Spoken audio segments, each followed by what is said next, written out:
Welcome to our podcast, Resilient Heroes, where we are dedicated to showcasing the incredible journeys and contributions of women in the field of emergency management. I'm your host, Laura James. Good afternoon, Resilient Heroes. Thank you so much for joining me this afternoon. I hope everyone is doing well, adjusting to the time change in the darkness for those that have moved into the mushroom time of the year.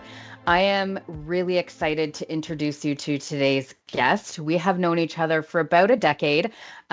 We find ourselves meeting during responses and during engagement of the emergency management community. So please join me in welcoming my friend and colleague, Katrina Grantis. Thank you, Laura. It's great to be here. Appreciate it. So you have been in the emergency management field for decades. Just like many of our guests, you came about this career in a different way than what people think is traditional now that we have college programs and university degrees that are specific to emergency management. Many of us came up during the times where that wasn't a job function or really a role that we thought about coming out of high school and moving into higher education. So what brought you to emergency management and how did you get here? Well, yeah, it's a bit of a long story. I'll try to cut it short, but I was in social services. So I graduated from university with a BA in psychology, and I wanted to get into social services. So in my 20s, I started working with developmentally challenged kids and young adults and teenagers. And, at one point I was working and supervising in a group home, and it was an incredibly fulfilling job and position, probably the most challenging I've ever had in my career. But at that time, I was dating someone and they got transferred to Winnipeg, Manitoba. So I followed him. And as you do. As you tend to do in your 20s, and I was looking for a job. So interestingly, I was going through the want ads in the newspaper, and I know that is dating me quite a bit. I know, but the newspaper, a real thing that you hold in your hands. Yeah, made of paper and they actually deliver it to your door. I know, weird concept, but there was a want ad. It was so small. It was a tiny little ad that basically said disaster service worker wanted. And I just looked at the ad and I remember there was nobody around. I was alone and I pointed at it and I said out loud, that's what I want to do, without really understanding kind of the concept or how this could progress into a career. It was with the Canadian Red Cross. It was to do recovery for Manitoba floods, 1997. Oh my gosh. I know. And it was 1 month contract. So obviously, I fell in love with the whole idea of helping people in disasters. We went door to door, those that were affected and flooded out, and, kind of went through an assessment, and Red Cross had some donated dollars to distribute at the time. So, 1 month turned to 10 months. And then as happens in your 20s, didn't work out with that particular boy. We can all relate to that. So I did come back to Toronto. And immediately I walked into the Red Cross office and I said I wanted to volunteer. And right after, I ended up deploying to Puerto Rico for a month to deal with Hurricane George. So I guess I was anticipating at that time, maybe this is the career that you constantly deploy. Yes. Obviously, that's not the case. I have since learned that, there's a lot of downtime and planning and preparedness and relationship building that goes with it. But when I did come back from Puerto Rico, there was a job opening again with the Red Cross in Toronto. So I started with them. And as you had mentioned, there was a lot to do in terms of building programs, Mm-hmm. building emergency management programs, disaster response programs with the Red Cross as well in Toronto. So that's when I started, building a team of volunteers to respond and deploy. And really the rest is history because I was I worked with the Red Cross for a total of 4 years. And so my time in Toronto was about 2 years. And then I ended up applying for Emergency Management Ontario. And I got a job with EMO in 2001, and it was September 10th, 2001. And that Oh my was the day gosh. day before September 11th. Nothing So like starting with your on the ground running, right? baptism by fire. 100%. It was almost like, it's been nonstop ever since. Of course, there's downtimes, and of course, there's years without major incidents. But yeah, dealing with September 11th from the Provincial Emergency Operations Center perspective, uh, all of the all of the borders were closed, and then dealing with that, but also anthrax came right after that. And, it was just one thing after another. There was 2003 blackout, and then And SARS, SARS. and then I managed to still be able to deploy, whether through the Red Cross or otherwise, quite a bit. So in 2005, I went to Hurricane Katrina. That was as I was deployed. I mean, I was employed with EMO at the time, but I managed to get deployed through the Red Cross to Katrina, and And you know, And so, can I ask you about a couple of those hurricane responses? So, you mentioned Hurricane George in 1998 in Puerto Rico, and then 2005 Hurricane Katrina. And I mean, those two responses compared to responses you had done in, Manitoba post floods, or anything that you had done in the GTA prior to that must have been extremely eye-opening. I mean, the amount of devastation and the amount of help and services that the community needed. So I'm guessing that those things really inspired you and provided you with, that affirming recognition that what you were doing was the right thing for you.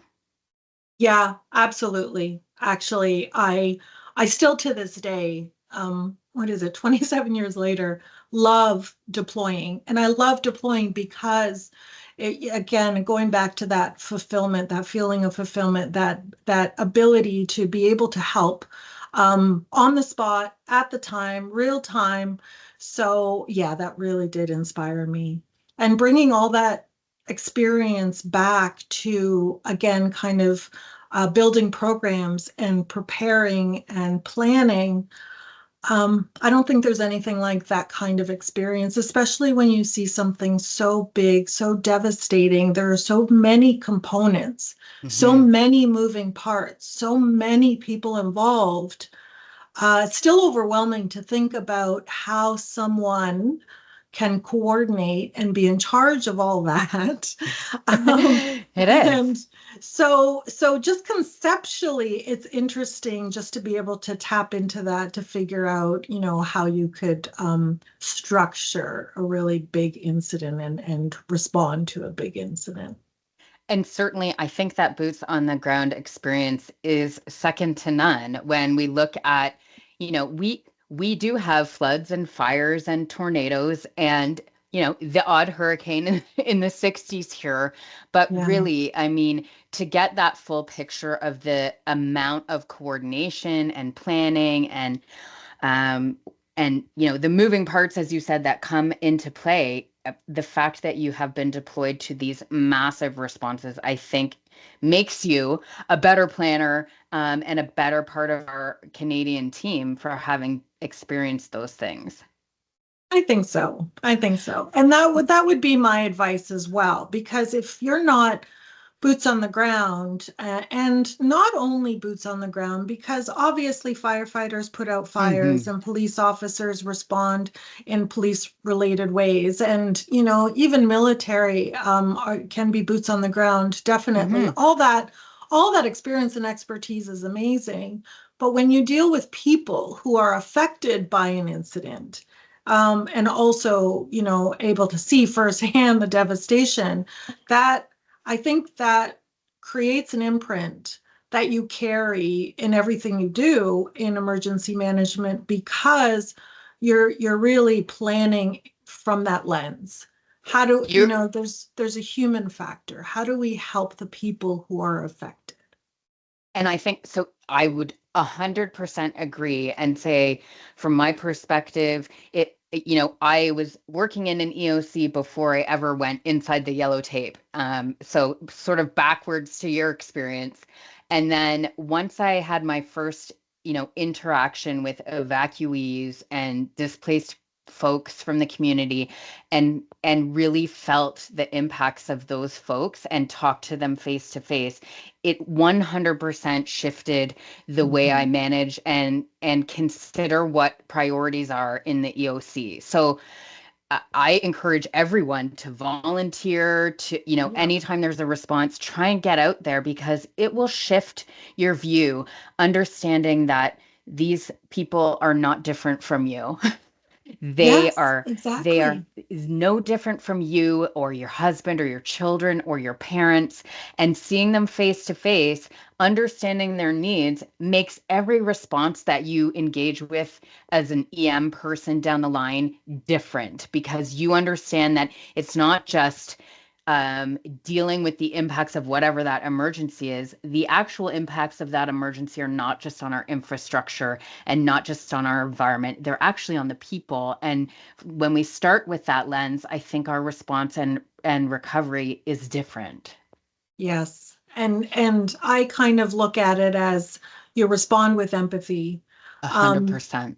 yeah, because if you think about it, even wildland fires that are prevalent in Ontario, Mm-hmm. and obviously, as we've seen in the news in many other parts of Canada, if a fire is burning but no one's affected, then it's just the job of the responders to take care of the Mm-hmm. fire. If people are affected, that's when you get into emergency management. That's when you get into that complexity of having to respond. So, in my opinion, and this is kind of what I live by, it's not an emergency unless people are affected. Nah. So you kind of work towards building a program with that lens.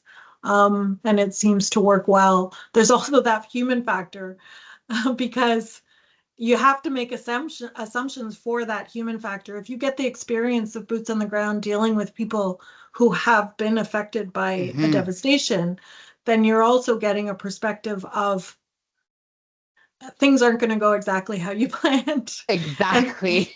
and they're not going to go how you planned because of the human element, because of the way people might react one way or Mm-hmm. another. You can't always plan for it, but you can definitely leave some room for the human element. I So would agree with yeah, that. Yeah. The yeah, expect the unexpected. And yeah, the other thing that I like about what you said there is, the real emergency management happens when there's people affected. And I actually think that's taking some time to perforate through our community. Um, because in my opinion, I feel like that emergency social services side, or, that connection with the affected community, sometimes comes later in a response, or it's not the first thing we think about, or it's one of the things we think about, but we're busy thinking about all the other things. And I really like that you use that language, that you put that into your planning from the beginning of a new program, because it hasn't always been that way, right? right. I We very agree. we have Yeah. very much always sort of looked at it as the hazard and impact, but because there's all of the different hazards, we don't necessarily think about the impacts to people. If there's a power outage and it is it is a seasonal community and there's nobody there, then that doesn't need to be our first priority, right? Yeah. Yeah. And I don't think that we've traditionally looked at things that way. And so I love to hear that that's how you are promoting emergency management with that lens first. And as I've said, on our previous podcasts with other guests, that's changing. I mean, I think that's one of the things that women are bringing to the table is that empathetic, community focused lens on resilience is is changing how we respond. And instead of going from 1 to 10 through a checklist, I feel like we're starting to just have a checklist and they're not numbered. And depending on how our community is impacted should change how we respond in the order in which we prioritize things. That's so true. And there's so many nuances. So you can't prescribe, I think, a specific response because, as we've said before, as it's taught in every course, every response is different. So we kind of make a joke of our tagline when people ask us questions about how to respond, or the tagline is, "It depends." So there's so many nuances involved, but if you do kind of have this overarching thought of helping the people who are affected, it might look a little different than coming in to just deal with the hazard itself. And Agree. I would make a plug for those who deal with people and the human element, human factor on a regular basis. I'd want to make a plug for the social services that are brought in, maybe as an afterthought, maybe not, maybe right away, or Yeah. are they brought in more, for recovery? And are they given the same respect of training and experience and exercising and building up the idea of social services right alongside, parallel every step of the way with how a municipality responds, or how a First Nation responds, or how, any responder deals with a situation like that. So I know from working with you for years that is something that you are a massive supporter of, and you're very vocal during a response, regardless of and I love that. I mean, that's why Yeah. we get along. Yeah. We're here to do a good job. Yeah. And it's not about anybody's ego. So if you have something to add to a conversation, I don't care where you come from or what your position is, please add to the conversation. And you have always advocated on behalf of those external partners, external to government partners that come to the table during a response. And you have always been, in my opinion, one of the first people to advocate for those people, whether it's Red Cross or any other NGOs, coming to the table at the beginning of those conversations. Mm-hmm. Like right at the outset, that we know there is something impacted and we're starting to think about a response, or even just a planned event. You have always been a proponent of bringing in those external folks right from the get-go so that we can understand their needs, what they have, their limitations, and what they can bring to the table. And that, very much as you said, they're equal in our response. They come with, in most cases, a whole lot more experience with boots on the ground and engagement Yeah. with vendors, with the public, and with others that we may need contact with. So I mean, I can say that you've always been an advocate for that, and you've always also been an advocate for including all those folks in the training and exercise community. And I know that, I've worked for multiple municipalities where you always recommend that in the annual exercises and training, all those external folks be brought in as part of the valuable partners that we need in our response and recovery effort. Not to mention our planning efforts, right? When we're reviewing our emergency plans, are we thinking about those folks, what they need, what they bring to the table, and how they can help us as experts in their field? Yes. And respond just as quickly as any Mm-hmm. municipality would respond, or any other entity would respond. And it's funny you say that, because that ends up being my job currently, is working in partnerships. Of my course. my actual title is, senior manager of programs and partnerships, and I think it's a good There you fit. go. With all of that experience, bringing that experience, my experience, to the table, and understanding over and over and over again that no one can do it alone. So Mhm. no entity, in my opinion, can do it alone. So there are massive amounts of resources in the larger cities in Ontario, of course, but also, understanding that it's a team effort every step of the way would would really help at the end of the day with a response. And so understanding that everyone has a bit of a piece of the pie that they can do and do well. So if you relinquish some of the control, not Mhm. just generally, just if you're planning and building a program, and you relinquish some of the control to the real, masters of what they do, the subject matter experts, the people, like you said, who do boots on the ground on a very regular basis. Yeah, I think the possibilities are amazing to have a beautifully, nicely coordinated response where everyone gets what they need. And even as responders, that we can coordinate in a way that helps us just be more efficient, be more effective, be more Mhm. economical. And I don't know if that's been highlighted as much as it should be, just because I think people might turn to one organization or another, or maybe two or three. But Yeah. yeah, it's really interesting to see when you group them together how organizations like NGOs and partners Mhm. can work as a team, just like, a control group works as a team within a municipality. Katrina, you are in the exact right position right now. I hope so. We're trying. We're trying, and we're building. And kudos to, like our higher levels at the provincial government currently understand this as well. And I work for the province, and the province even can't do it alone. No, of So we course. understand too that it doesn't matter what level, like the feds won't be able to do it alone. So it doesn't matter what level you're planning at, whether it's boots on the ground, municipal, or anything higher. Bring in all the partners, including levels of government too, because Mhm. I think everyone has something that they can contribute for sure. So, during this journey that you've been on, have you faced challenges that you feel are gender-based? Yes.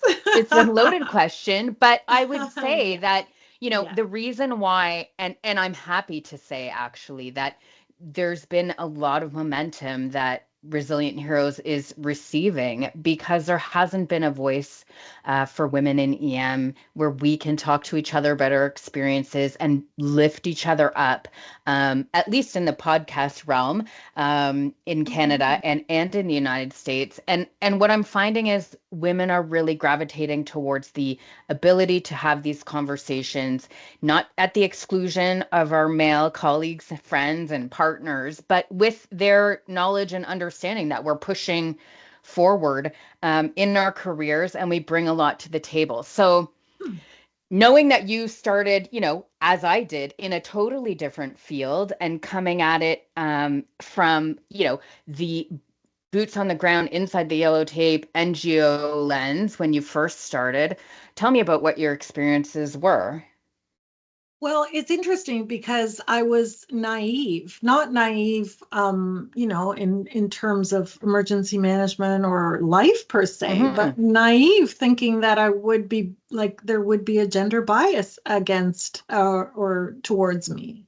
I was, I have been on several occasions, and still, I must say, 27 years later, I am still shocked because I still experience it, which is so surprising. And I guess I should know better by now. But I did come into the career thinking that we were all created equal, that Yep. my experience and my contribution, my insight would be treated with the same level of respect. Over and over again, I see men being promoted over me, just, in my entire career. Yeah. Even when I got to a point where I thought, okay, well, maybe, I still need some experience in management. Maybe I'll go elsewhere, get some experience, bring some Hmm. stuff back, and still felt overlooked. But I will say that if there has been a shift, and what I would like to really encourage women specifically to do, and those in leadership, is to look at the contributions that are provided. Because if we just promote because someone, I don't know, has worked in an emergency service job for a while, and they're male, and Hmm. it doesn't automatically mean that they're a good leader, obviously. Obviously, So, yes. and I can't say that all women either. You should promote all women because they're good at one thing or another, and they should be promoted because they're women. I think we need to look at contribution, and contribution to leadership as well, and how people approach leadership. Because for myself and many female colleagues of mine, I've seen how they brought that work ethic to the table, how they moved programs Hmm. forward, how they shifted, like they moved heaven and earth, and things got done. And to see things, just develop and evolve, and these wonderful programs being developed and manifested by these incredibly strong women who put everything into it, Hmm. 100% into it, and then not get recognized for it. It's very sad. It really still saddens me to my core sometimes. I But agree. yeah, women have so much to offer in this field, and we can get into, kind of gender stereotyping and characteristics, but, just from experience alone, I do see women as bringing in that, they're able to multitask, and be inclusive and lead a team and really have this drive more than others, perhaps, like just the women that I've seen that have this drive to do not only a good job, but excel at Yes, an building exceptional job. an exceptional job to Yeah. build these programs that have ultimately moved emergency management forward in the province. I mean, that's been my experience working with municipalities. I was in the Hmm. field for many years, as working for the province, but also leaving and working with the municipality for a while. Yeah, I've seen it at every level. And So so you mentioned there that you're feeling that there's a shift and that there's a change in momentum. And so are you seeing that sort of across the board, or are you seeing that maybe in like are you seeing it that at the most senior levels, or are you seeing it with the newbies coming in who are female identifying? I see that women are definitely getting promoted at all levels. Hmm. I've seen it, not just in my organization, but definitely others. I would have to admit, though, that I see women being promoted and it being more, having more female leadership in those areas that are predominantly women, like Right. health, for Yeah, example, health or social services, I or would agree with that. yeah. So I see it in those areas, which is great. And I think when we're talking about emergency management, there's still a mindset. I think there's still a bias. I think we have a ways to go where everyone, including men, can see women as leaders, as their leaders in, emergency management, in a response where they could report to a woman in a, a complex disaster kind of situation. So there's still a long way to go. I see women in leadership positions. I see men in, parallel leadership positions. I also see the I also see the women moving and driving the programs forward more so. So Yes. I would just want people to be conscious of that, to recognize that, to be aware of who's doing what. So when there is an opportunity to apply for a leadership position, that those contributions are taken into consideration very strongly versus, the fact that we might have this unconscious bias that a male might be a better leader. So if we can just shed that, that would be amazing. In our lifetime, it will happen. When I retire, it'll be great. That's how I feel as well. But I do feel the shift. So I do feel it in that I am seeing women in more leadership roles, as you said, and I would say mostly in the last decade or so. But as you've Right. said, they are in roles that would be seen as traditionally more female or, female-based roles, whether that's health or emergency social services or even any of our other sort of NGOs. You can think of NGOs and then think of what roles those folks might have, and we can easily see even how volunteers may segregate themselves into different groups based upon gender, which is interesting too. Um, and I like that what you just said related to evaluating people's contributions to the programs and projects and responses, and not just what their resume says, because there is lots and lots, as you've said, of women who I have had the pleasure of working long, long and endless hours with, who have, as you've said, devised full programs start to finish on their own. Yeah. And not only that, they not just they were assigned a project or program to implement, they were the ones that recognized the need for that, asked Yes. if they could pursue that even in their own time for many of the women that I know. So, and I think that is 100% not recognized, as you've said. And these women are, we're doing a good job because that's what we want to do. And we feel tied to and drawn to the mission of the work, which is very different than some who may feel like it's just a job. Because for me, it's certainly not just a job. And for you, I know it isn't either. And that comes with its own complexities, but Yes, unfortunately. But I do see a lot of women recognizing a gap, asking if they can tackle it, and then running with the opportunity in places where we haven't had those programs or even that potential before. And doing a phenomenal job at it. Amazing job. Yes. And you're right. We don't, and even in the EM field, we're not doing a great job of recognizing ourselves. True. We're waiting for other people to recognize us. It's so true. And I see other colleagues going out and advocating for themselves and saying, look at me, I do a great job. So why don't you put me in that position? And do we do that? No.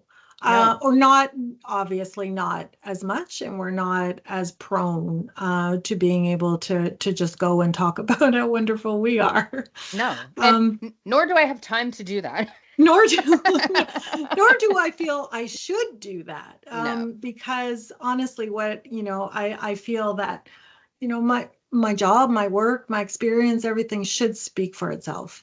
But that's okay. That's the shift that we're in, right? So I think that's where women can start to learn to advocate for themselves, and women can learn to really, get those mentors and those coaches who are in leadership positions. Find out, even early in your career, how you want to lead, how you want to be able to run programs. Because, in the words of Oprah Winfrey, there are things I know for sure. Yes. And as you go through your career, you're taking tidbits from every experience and you're applying it to your current position. And the things I know for sure is that you do need to care about your team. You need to connect with your team. You need to be inclusive. You need to, build the team just as you're building the program.